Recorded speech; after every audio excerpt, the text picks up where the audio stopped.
À l'époque de sa sortie, Chongguo, la Chine, fera l'unanimité contre lui.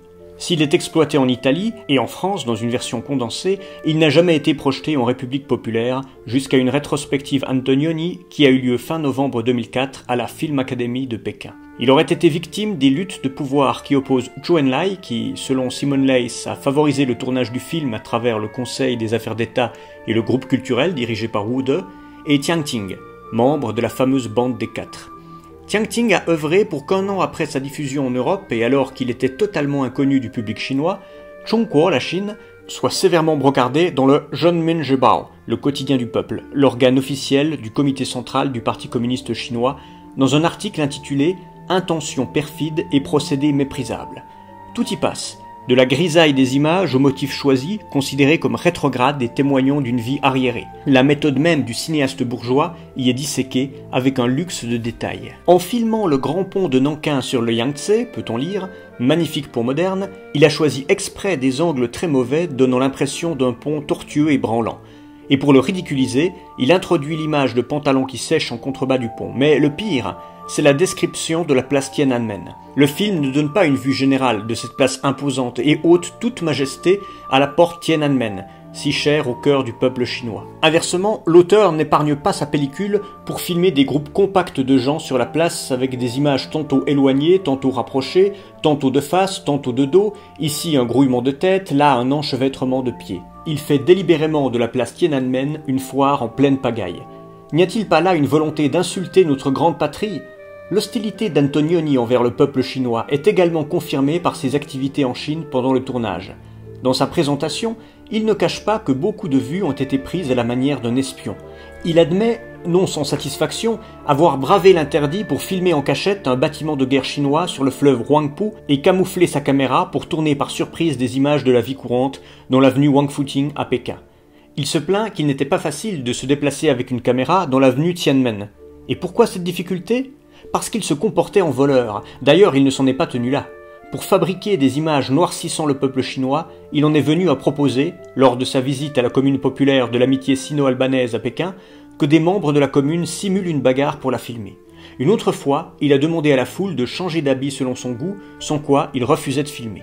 Ces critiques paraissent aujourd'hui risibles, et pourtant, le féroce et anonyme critique de cinéma du quotidien du peuple aurait à l'époque pu trouver du travail à Paris. En 1973, la revue Cahiers du cinéma traversait sa période maoïste, inflexion opérée en 1969 sous l'influence de Jean-Louis Comolli et Jean Narboni, adeptes de Louis Althusser et partisans d'une approche du cinéma systématiquement marxiste-léniniste, pilotée depuis la Confédération Générale du Travail, CGT, par Philippe Pacradous, qui avait pénétré la rédaction pour croiser le fer cinéphilique sur le front culturel révolutionnaire. Marqué par cette vision restrictive du cinéma et par la rhétorique qui l'accompagne, Jacques Aumont déclare au sujet du film de Michelangelo Antonioni. Ici, et quelle que soit la façon dont on l'entend, les Chinois n'ont pas voix au chapitre. S'ils parlent, c'est toujours en dehors du film et toujours pour réprimer, pour interdire de filmer telle ou telle chose. Là-dessus, il est vrai, le film est disert. Sur un ton mi-jérémiade, mi-plaisanterie, Antonioni nous rapporte la moindre des restrictions apportées à sa liberté de cinéaste invité. Mais s'il n'en pense pas moins, il n'en dit guère plus. Car le cinéaste qui monopolise la parole ne nous dit rien de plus que ce qu'il en montre. Silence théorisé. Ce refus de la parole, Antonioni l'assume en exposant au début de son film son incapacité à expliquer, sa réticence à prétendre montrer autre chose que ce qu'il a vu. Comme si voir et montrer, ne parlons pas de monter, étaient des actes innocents qui n'impliquaient rien ni personne. En fin de compte, ce qui reste de Chongguo, ce n'est guère plus qu'une série de stéréotypes anhistoriques, filmés avec art bien sûr, sur la pauvreté voulue des Chinois, l'uniformité des foules socialistes et, même si le regard d'Antonioni s'est voulu sympathique ou simplement neutre, on voit mal comment un tel film pourrait ne pas trouver naturellement sa place dans la grande offensive chinoise de la bourgeoisie en venant compléter la collection des idées reçues sur la Chine, son présent et son éternité. Chongguo, la Chine, a fait l'objet d'analyses plus poussées et certaines des questions de représentation qu'il pose sont même devenues des cas de figure en matière d'analyse de l'image. Dans un article intitulé « On the Contribution of Film to Semiotics » paru en 1977, Umberto Eco évoque un passage particulièrement assassin de la critique paru dans le Quotidien du Peuple, qui lui sert à expliquer la différence entre connotation et dénotation. Vous savez sans doute que le film Chongguo, la Chine, qu'Antonioni a réalisé dans un état d'esprit des plus sympathiques, a été interprété par des critiques de cinéma chinois comme un pamphlet destiné à dénigrer le peuple chinois. Mais si l'on analyse réellement, image par image et plan par plan, tout ce que les autorités chinoises ont interprété comme témoignant d'une attitude inamicale, on réalise que les Chinois ont souvent surimposé des sous-codes connotatifs aux images de l'auteur. Parmi les séquences qui ont le plus choqué le public chinois, figure celle qui présente le pont de Nankin. La critique chinoise dit qu'Antonioni a voulu donner l'impression que le pont est instable et sur le point de s'écrouler. Si vous regardez les images, vous voyez que le cinéaste a filmé le pont alors qu'il passait au-dessous, par un mouvement de contre-plongée associé à un panoramique circulaire quasiment expressionniste. Ce point de vue a pour conséquence de privilégier une perspective oblique, un cadrage transversal et asymétrique que l'on retrouve dans la plupart des films occidentaux lorsque l'on veut suggérer l'impact d'une architecture monumentale. Mais les sous-codes iconographiques qui dominent actuellement en Chine sont manifestement différents, comme chacun peut s'en rendre compte en regardant des films comme Le Détachement féminin rouge, ou n'importe quelle autre peinture murale de propagande. L'iconographie chinoise est fondée sur un cadrage frontal qui évoquerait pour nous le néoclassicisme et qui, par la symétrie, exprime la puissance, la stabilité et la monumentalité. La dénotation était la même, il s'agit du pont de Nankin, mais la dénotation était basée sur d'autres sous-codes. Umberto Eco met la nuance liée à la représentation du pont de Nankin sur le compte d'une différence de point de vue entre occidentaux et orientaux. Mais cette démonstration ne convainc guère, car on pourrait facilement objecter que de telles nuances sont à l'œuvre en Occident et n'ont rien à voir avec un prétendu sous-code spécifiquement chinois.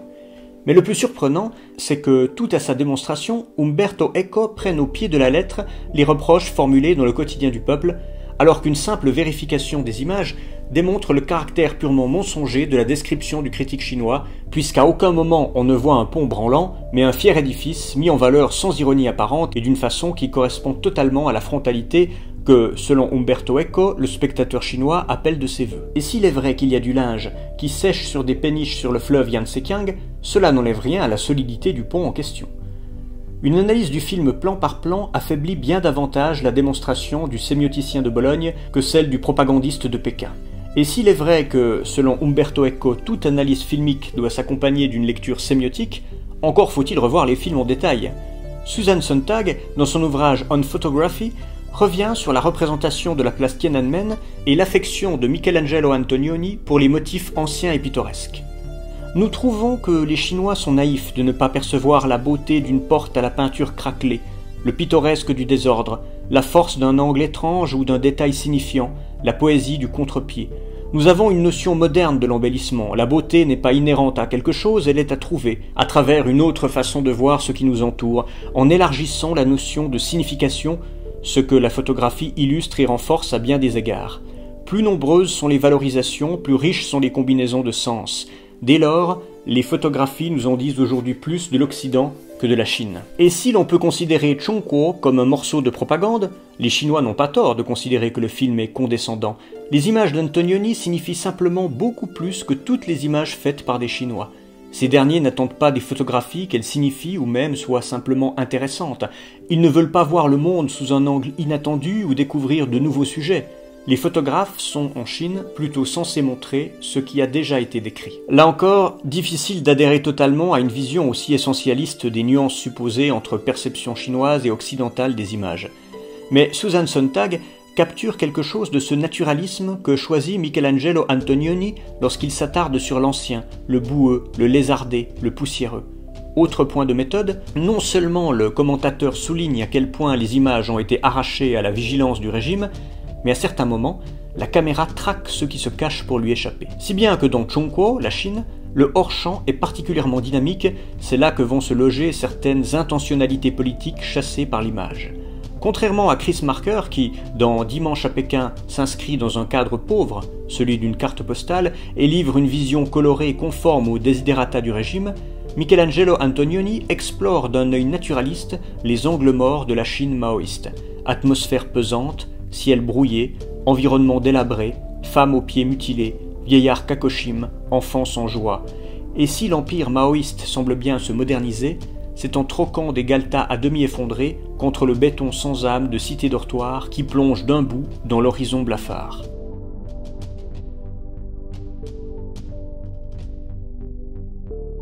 Cette lecture était extraite du texte Documentaristes embarqués, Michelangelo Antonioni et Joris Ivens face à la Chine maoïste de Vincent Lovy, publié dans l'ouvrage collectif La Révolution culturelle en Chine et en France, paru en 2017 aux éditions Rive-Neuve sous la direction de Miao Che, Olivier Dard, Béatrice Fleury et Jacques Walter. Retrouvez la critique de ce livre dans le numéro 171 de la revue Éléments ou sur le site www.davidlepée.com.